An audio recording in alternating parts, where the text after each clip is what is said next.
Assalamualaikum Ibu. Salam. Iya, silakan masuk. Silakan masuk. Hai Bu, Iya, nggak usah salih. Silakan masuk. terima kasih Bu. Iya. Selamat pagi, Mbak. Pagi Bu. Oke, sebelum kita mulai sesi ini, Ibu perkenalkan terlebih dahulu ya. Nama Ibu Konita. Mbak bisa manggil Ibu Nita. Kalau Mbaknya dengan Mbak siapa? Kalau saya dengan Mbak Nurul, Ibu bisa panggil saya Nurul aja. Oke, nama Mbak Nurul indah banget ya, bagus. Mbak Nurul tadi kesini naik apa? Kebetulan saya naik motor tadi sendiri. Tadi kan pagi-pagi macet ya? Iya, lumayan sih, nggak terlalu macet juga. Terima kasih ya udah menyempatkan untuk konseling kesini nih. Bagaimana kabarnya Mbak Nurul akhir-akhir ini? Alhamdulillah baik Bu, cuman saya lagi agak ngerasa capek aja karena banyak tugas di kuliah saya. Wah, akhir-akhir ini emang banyak ya mahasiswa yang tentang keluh kesah dengan bercerita ke ibu tentang kuliahnya. Nah, selain kuliah, Mbak Nurul mengikuti kegiatan lain? Iya, saya di perkuliahan mengikuti kegiatan organisasi juga Bu. Jadi memang dari diri saya itu ngerasa waktu saya itu juga semakin berkurang karena mungkin kebanyakan waktu saya di organisasi juga, gitu, Bu. Lantas melelahkan ya. Sebelum kita memulai konseling lebih lanjut, Ibu mau memperkenalkan terlebih dahulu dengan sesi konseling ini. Mbak Nurul bisa bercerita nih seluasa mungkin. Semua kerahasiaan yang Mbak Nurul ceritakan nanti hanya Ibu dan Mbak Nurul aja yang mengetahui. Untuk sesi kelanjutannya kita melanjutkan terlebih lanjut lagi. Mbak Nurul bersedia? Iya Bu, insya Allah saya bersedia karena mungkin memang ini salah satu jalan kedepannya buat saya yang mungkin saya bisa ngerasa diri saya bisa lebih ngerasa tenang gitu. Ya, oke, baik Mbak. Tadi akhir-akhir ini Mbak Nurul bilang katanya kewalahan tentang tugas dan bentuk sama organisasi ya. Nah, yang akhir-akhir sekarang ini apa yang Mbak Nurul ingin capai sih? Mungkin kalau buat akhir-akhir ini saya pengen hidup saya ini ngerasa jauh lebih tenang ya Bu, karena mungkin yang tadi saya bilang di awal karena saya kebanyakan ikut organisasi dan ngerasa kewalahan dengan tugas-tugasnya gitu. Mungkin saya pengen lebih ngejalin semuanya itu dengan tenang dan enjoy gitu Bu, tanpa ada ngerasa cemas ataupun panik seperti itu. Iya, merasa cemas dan panik itu udah hal yang wajar ya bagi mahasiswa, apalagi sedang sebelumnya Mbak Nurul semester berapa? Saya di semester 6. Oh, pantas ya semester 6 emang lagi marak-maraknya tugas numpuk, terus juga organisasi ada, kegiatan banyak, belum lagi cara mengolahnya. Jadi berarti Mbak Nurul ini nggak mau merasa terbebani gitu oleh tugasnya, nggak mau stres juga ya. Saya juga pengen ngerasa waktu saya itu lebih banyak dan juga lebih ngerasa tenang gitu dengan hari-hari kegiatan yang mungkin ngerasa diri saya ini terlalu hektik di kampus ya. Jadi kayak pengen ngerasa saya ngejalaninnya dengan enjoy, jangan santai gitu. Oke, tadi Mbak Nurul ingin merasakan enjoy, terus pengen tenang juga. Nah, setelah melakukan pengolahan dan pengen tenang gitu, hal apa yang ingin Mbak Nurul biasanya lakukan ketika ada melakukan stres, terus kewalahan tugas? Biasanya Mbak Nurul ngapain? Kalau mungkin kalau dari diri saya ingin lebih percaya diri ya ke depannya dan gak pengen ngerasa gagal kalau apa yang saya sudah lakukan itu tuh sebenarnya memang gak gagal gitu, pasti selalu ada jalan keluarnya seperti itu. Saat ini yang biasa Mbak Nurul lakukan nih ketika mengalami stres dan kewalahan tugas serta organisasi biasanya apa tuh? Biasanya ngapain aja? Kalau saya memang terlalu kewalahan seperti itu, mungkin saya biasanya ini ya Bu, sering menunda tugas karena ngerasa diri saya itu capek banget, sudah capek dengan kegiatan-kegiatan lainnya gitu. Terus mungkin saya juga sering membuka media sosial tanpa waktu yang saya manage gitu. Jadi ngerasa buka media sosial itu di waktu yang berlebihan gitu. Jadi mungkin itu juga yang membuat diri saya jadi ngerasa terlalu banyak menunda waktu untuk mengerjakan tugas. Oke, tadi bilang apa namanya buka media sosial. Nah, ketika Mbak Nurul jeda dulu dengan buka media sosial itu Mbak Nurul mengelola nggak? Maksudnya kayak membatasi nggak buka media sosial atau makin lama makin keterusan? Enggak Bu, kalau ya memang itu sebenarnya hal yang negatif buat saya ya, karena saya dari diri saya sendiri itu tidak ada batasan buat membuka media sosial gitu. Jadi memang menurut diri saya itu mungkin terlalu berlebihan di waktu ya, yang memang sebenarnya itu harusnya kita itu untuk bisa memanage buka sosial gitu, jadi media sosial gitu. Jadi mungkin dari situ, dari kita membatasi itu, kita jadi bisa membagi antara mengerjakan tugas di jam segini, terus membuka media sosial di jam segini gitu. Mungkin dari situ kita juga bisa mengurangi rasa kewalahan kita. Oke, jadi Mbak Nurul ketika merasa kewalahan tugas dengan berbagainya, Mbak Nurul melampiaskan atau mengalihkan ke media sosial gitu ya, membuka scrolling. Biasanya kan Gen Z sekarang buka TikTok, itu bisa sampai keterusan kalau misalkan istirahat dulu malah keterusan. Ya, menurut saya seperti itu ya. Sering. Diri saya ini makin ngerasa panik gitu karena ada salah satu tugas penting yang utama yang belum terselesaikan, tetapi dari saya udah membuka media sosial secara berlebihan. Sebenarnya membuka media sosial itu nggak salah, tapi bagaimana Mbak Nurul memanage media sosialnya itu loh yang salah. Karena ketika Mbak Nurul terus-terusan membuka media sosial, scrolling terus-terusan, yang alhasil tugasnya dikerjain atau tidak? Tidak. Nah, akhirnya ngejarnya deadline hari itu juga kan, buru-buru SKS. Selain melakukan kayak media sosial kayak gitu, terus scrolling ketika merasa kewalahan, ada hal lain nggak yang Mbak Nurul lakukan?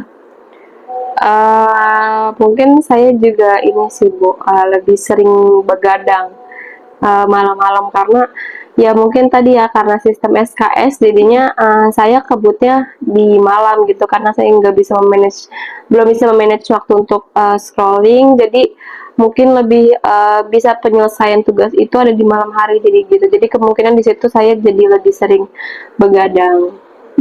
Begadang ya, tambah lagi begadang mahasiswa akhir, kecapean semua. Jadi makin begadang.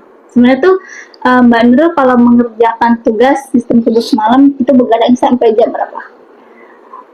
Saya pernah diketik begadang itu sampai di jam 2 malam. Waduh, itu kebetulan paginya ada kelas. Jadi karena mungkin biasanya orang normal kan kalau tidur itu di rentan waktu 7 sampai 8 jam ya.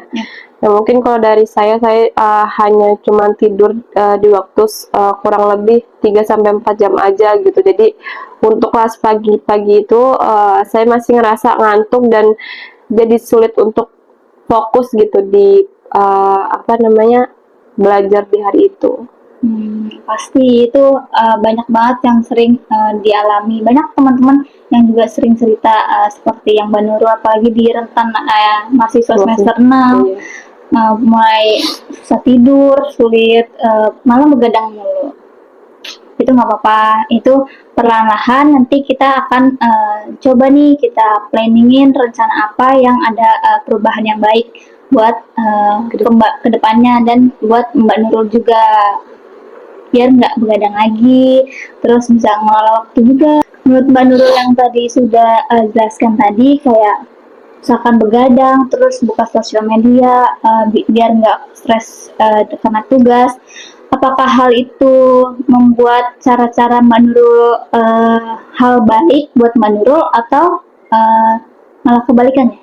Kalau menurut saya mungkin cara itu salah deh, salah negatif juga karena mungkin dari tadi yang saya sebutkan dari saya sering begadang, terus SKS, terus juga sering menunda pekerjaan itu mungkin menurut saya malah semakin berat ya buat kedepannya karena mungkin itu salah satu hal yang harus cepat saya hindarin gitu. Mungkin takutnya nanti itu malah menjadi habits untuk kedepannya gitu, kebiasaan buat kedepannya. Jadi mungkin menurut saya itu salah satu cara yang salah sih.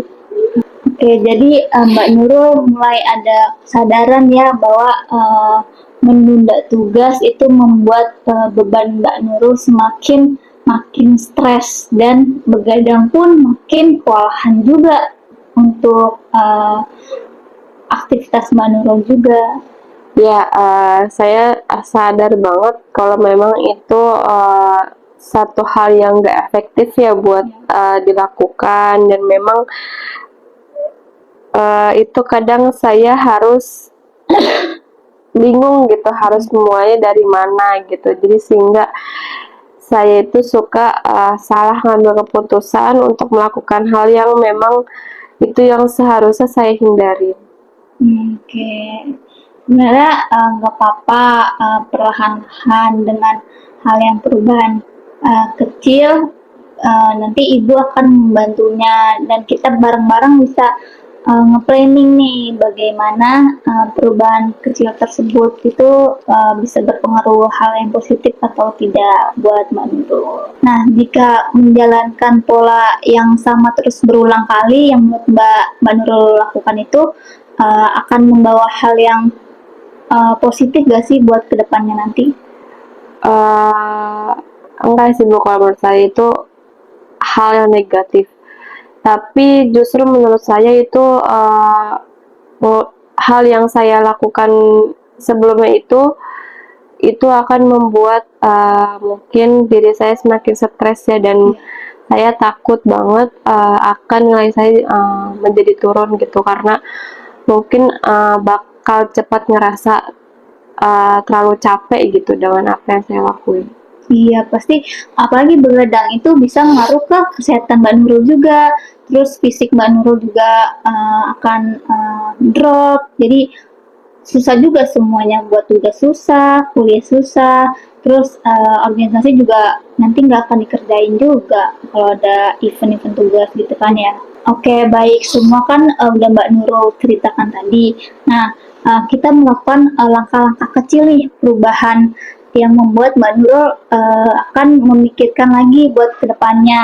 Nah, menurut Mbak Nurul kira-kira ini gimana nih? Ada gak sih rencana-rencana di minggu-minggu ini yang Mbak Nurul ingin rencanakan? Mungkin dalam waktu yang singkat ini saya mungkin bakal ngebuat jadwal tugas harian dan saya akan membuat list harian apa saja yang memang itu tuh prioritas utama gitu yang bakal saya lakuin gitu. Jadi mungkin dari saya ngebuat tugas harian dan list harian itu mungkin saya bakal bisa step by step ya buat melakukan dengan secara teratur gitu. Ya, nggak apa-apa itu dengan bagus juga Mbak Nurul udah ada by step itu dengan rencana untuk perubahan yang kecil. Itu nggak apa-apa pelan-pelan. Nanti ibu akan membantu juga untuk membimbing Mbak Nurul biar Mbak Nurul bisa nih nanti datang lagi nanya ke ibu gimana nih nanti ibu akan nanya lagi perubahan apa yang membuat Mbak Nurul misalkan nggak begadang lagi itu udah juga poin perubahan yang besar loh buat bagi Mbak Nurul. Bisa Mbak Nurul mengerjakan tugasnya bisa konsisten lagi asalkan Mbak Nurul tuh teratur melakukan by stepnya terus menjadwalkan tugas-tugasnya terus bisa konsisten dengan apa yang Mbak Nurul rencanakan. Baik, Ibu mungkin dari saran-saran Ibu yang tadi itu udah udah cukup gitu buat bakal saya jalanin dalam jangka waktu yang dekat ini gitu, dan mungkin itu salah satu jalan keluar saya buat kedepannya agar lebih lebih teratur gitu buat jalan-jalanin kegiatan yang memang itu baik gitu buat diri saya, supaya saya memang nggak terlalu ngerasa kewalahan dalam ngerjain tugas, terus nggak gampang ngerasa cemas dan panik gitu karena banyaknya tugas yang saya deadline-kan gitu. Oke, kira-kira nih Mbak Nurul ingin memulai planning ini kapan nih? Mungkin 2-3 hari ke depan insya Allah udah saya akan jalankan. Oke, alhamdulillah ya. Mungkin dari sini Mbak Nurul bisa memikirkan lagi. Kalau enggak bisa refleksikan pikiran Mbak Nurul, terus sehingga nanti Mbak Nurul bisa menyusun lagi nih harian-harian jadwalnya mau kapan, terus jadwal scrollingnya kapan, jadwal buka media sosialnya kapan, jam berapa menit, itu bisa Mbak Nurul rencanakan. Baik Bu. Jadi kan dengan waktu belajar, waktu kuliah dan organisasi, bagaimana dengan waktu tidur Mbak Nurul nih? Planning untuk ada perubahan yang kecil? Mungkin kalau untuk jadwal tidur saya, agar supaya saya sudah meminimalisir begadang, ya mungkin saya bakal bisa tidur lebih awal gitu. Mungkin yang tadinya saya mengerjakan tugas itu di malam hari, mungkin saya bisa berprogres untuk memulai kerjaan saya itu menyicil di waktu siang sampai sore hari gitu. Jadi mungkin di waktu malamnya di jam 9 sampai di jam 10 saya sudah mulai tidur gitu, supaya memang untuk keesokan harinya saya bisa berfokus, kinerja otak saya itu bisa berfokus secara baik gitu untuk melakukan kegiatan. Oke, bagus sekali Mbak itu. Ada perubahan dalam nggak begadang lagi ya. Rencana Mbak Nurul nih udah dijelaskan tadi bahwa menjadwalkan tugasnya, merancang jadwal-jadwal dari organisasi dan tugas kuliahnya, terus mengatur jadwal tidurnya. Nah, dari Ibu pengen keyakinan Mbak Nurul rating dari 1 sampai 10, berapa yakin Mbak Nurul ingin melakukan perubahan hal kecil itu? Mungkin kalau dari diri saya untuk 1-10 itu mungkin ada di rating 8 ya. Kenapa 8? Mungkin karena menurut saya semakin angka itu gede, mungkin semakin kuat juga untuk support di diri saya untuk bisa cepat melakukan perubahan di diri saya untuk bisa menjalankan planning tadi awal yang sudah saya sebutkan. Alhamdulillah ya, udah angka 8, berarti Mbak Nurul itu ada keyakinan pengen berubah dari hal yang kebiasaan sebelumnya ya, ingin melakukan perubahan yang baru. Oke, tadi Mbak Nurul sudah menjelaskan bahwa rencana-rencana harian yang Mbak Nurul, konsistenan Mbak Nurul sudah meluapkan lah isi hatinya Mbak Nurul juga udah sangat Ibu apresiasi banget sih, karena Mbak Nurul ada loh keinginan ingin berubah. Dengan datangnya ke sini, Mbak Nurul membuat yakin nih kepada diri Mbak Nurul bahwa Mbak Nurul ada ingin perubahan yang positif buat Mbak Nurulnya sendiri. Ya Bu, mungkin tadi dari saran-saran Ibu juga dari diri saya mungkin lebih siap dan juga lebih jelas gimana sebenarnya jalan yang baik buat saya untuk kedepannya gitu, untuk melakukan perubahan dari kecil ke besar gitu. Mungkin kalau menurut saya tuh jika kita emang ingin melakukan perubahan gitu, yaitu nggak bisa yang namanya langsung istilahnya ke yang besar gitu. Mungkin memang kalau dari kita sendiri ingin melakukan perubahan pasti ada langkah per langkahnya gitu, kayak step by step ya. Mungkin dari hal itu sekecil mungkin, jadi nanti buat impact ke depannya semakin besar gitu. Iya benar sekali, karena perubahan itu nggak hal langsung sempurna kok. Kita pelan-pelan dari hal kecil dulu. Pertama tuh tentang konsisten Mbak Nurul sendiri, apakah Mbak Nurul niat ingin perubahan tersebut? Karena kan banyak mahasiswa-mahasiswa lain kayak udah merencanakan tapi nggak terlalu konsisten dengan dirinya, baru cuma sehari doang kewalahan lagi.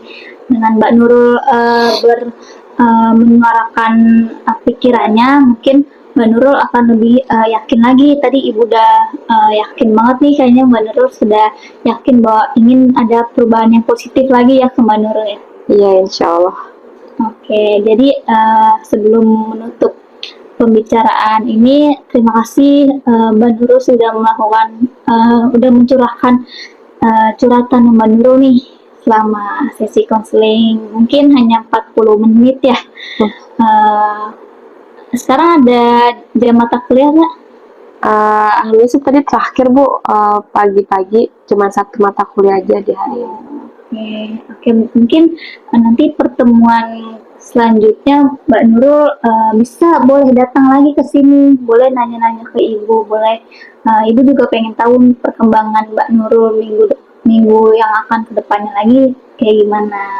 Ya, mungkin dari saya juga mau ucapkan terima kasih kepada Ibu karena sudah membantu saya ya untuk ngasih jalan keluar dan ngasih saran kepada saya untuk melakukan perubahan kecil ke besar yang mungkin memang kedepannya itu akan menjadi hal yang positif buat diri saya supaya mungkin emang saya lebih teratur ya buat dalam mengerjakan tugas, dalam menjalankan kegiatan sehari-harinya. Iya, asalkan tetap konsisten, Mbak Nurul pasti bisa kok. Yakin, yang penting yakin ke diri sendiri. Kita semua di sini tuh sama-sama belajar biar ada perubahan yang lebih positif juga buat ke diri sendiri juga. Baik Bu, sebelumnya terima kasih banyak ya Ibu karena udah mendengarkan sesi curhatan yang singkat pada hari ini gitu. Iya, sama-sama tuh Mbak Nurul. Mbak Nurul ada yang mau dibicarakan lagi? Mungkin udah sih Bu, cukup itu aja. Oke, terima kasih banyak ya Mbak Nurul Ya Ibu. konseling hari ini. Sampai ketemu minggu depan ya. Terima kasih kembali ya Ibu. Ya. Dadah, hati-hati ya Mbak Nurul. Pamit ya Ibu.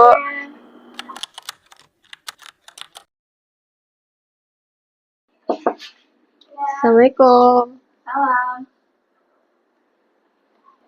Waalaikumsalam. Iya, silakan masuk. Assalamualaikum Ibu. Nurul ya? Iya. Silakan masuk.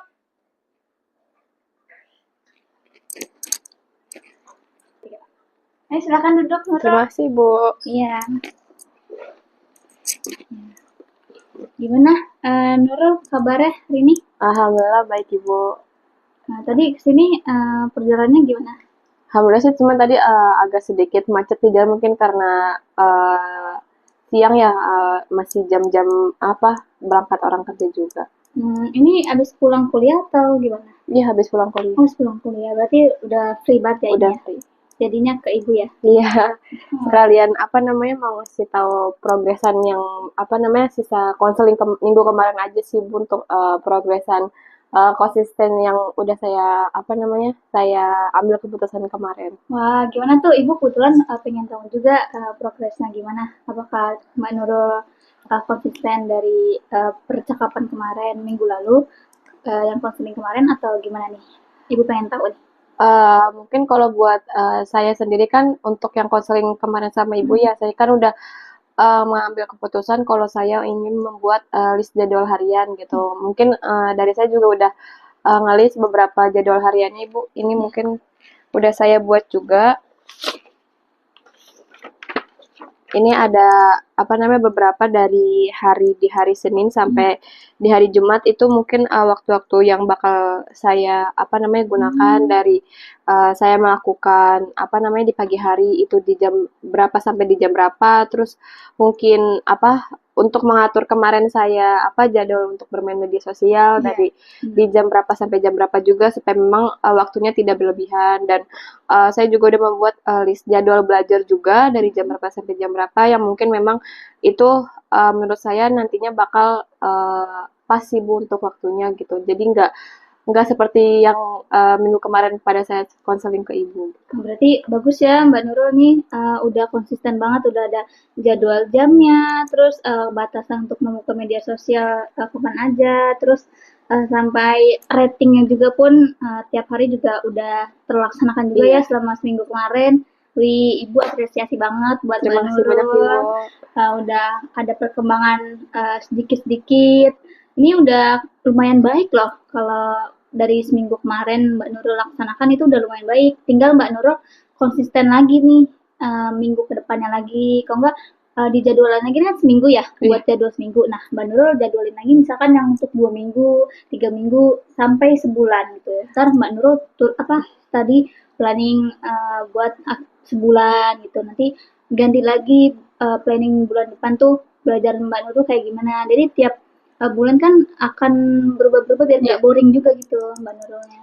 Mungkin kalau dari saya masih agak sulit untuk perkembangan untuk bulan ya. Mungkin kalau dari saya kecil-kecil dulu, baru nanti step ke besarnya gimana. Mungkin kalau dari saya buat seminggu dan 2 minggu ke depan membuat jadwal yang memang plannernya itu untuk seminggu saja dulu gitu. Cuman nanti untuk minggu depan saya akan membuat jadwal barunya gitu. Kemungkinan akan entah dari jamnya berubah atau memang kegiatannya juga berubah gitu. Ih, bagus itu. Ibu udah tenang berarti Mbak Nurul udah berarti jam begadangnya udah tidurnya jam berapa tuh sekarang nih? Kalau sekarang saya buat tidur itu di range di jam 10 ya nih Bu. Jadi mungkin di jam 10 itu saya udah selesai untuk berkegiatan gitu. Jadi untuk melakukan kegiatan di hari berikutnya itu tidak terpengaruh gitu dengan kegiatan yang saya lakukan di hari itu. Berarti setelah Mbak Nurul udah melakukan jadwal seperti ini,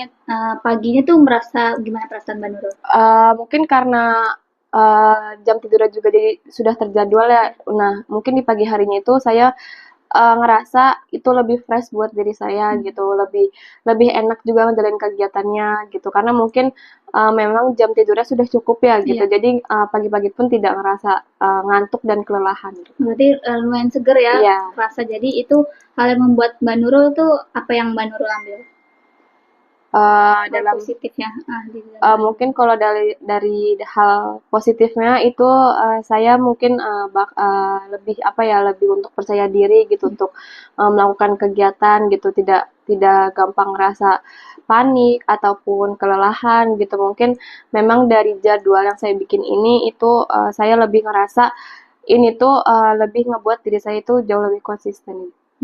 Alhamdulillah ya kalau begitu jadinya Mbak Nurul juga tenang dan konsisten dalam menjalankan planning yang Mbak Nurul, proses yang Mbak Nurul gitu. Iya.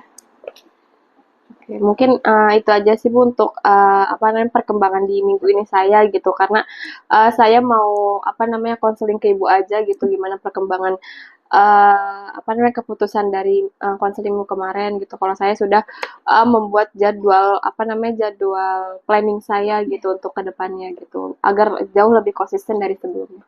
Keren sih Mbak Nurul. Udah Ibu apresiasi banget perkembangan Mbak Nurul sampai saat ini tuh udah sangat amat positif banget bagi perkembangan Mbak Nurul juga, baik juga buat Mbak Nurul sehingga Mbak Nurul juga tahu nih hal apa yang gak baik buat Mbak Nurulnya dan hal yang positifnya juga nanti berkembang juga ke diri Mbak Nurulnya. Nah, ya udah ada yang mau ingin Mbak Nurul laporkan lagi atau sampaikan lagi setelah program progresnya semua ini? Mungkin kalau dari saya cukup sih Bu karena mungkin kalau dari diri saya ngerasa sudah mulai ada perkembangan dari step by step itu udah cukup untuk merubah diri saya sih Bu. Sebenarnya saya banyak banget terima kasih kepada Ibu karena udah banyak ngebantu untuk progresan dari diri saya untuk berubah. Alhamdulillah, terima kasih Mbak Nurul. Ibu sangat senang progresnya Mbak Nurul melakukan hal yang positif, perkembangan buat diri Mbak Nurul udah terlaksanakan dan semoga komitmen sampai berkelanjutan ya. Amin. Terima kasih banyak ya Ibu. Iya, terima kasih ya Mbak Nurul. Oh ya, habis dari kuliah Mbak Nurul apa ada kegiatan lain? Enggak sih Bu, kemungkinan saya udah free, mungkin nanti pas sampai rumah saya istirahat sebentar untuk melanjutkan beberapa tugas kuliah. Oh iya, semangat ya. Ingat batasi media sosial atau scrolling, dan ingat tujuan Mbak Nurul itu mengerjakan tugasnya lagi biar lebih giat lagi. Baik Ibu, terima kasih. Iya, sama-sama. Saya pamit ya Ibu. Iya, silakan, silakan. Terima kasih ya udah berkunjung di sini. Iya. Main kapan-kapan sini lagi ya. Iya Ibu, makasih. Pamit ya Ibu. Iya, hati-hati di jalan ya. Assalamualaikum. Salam.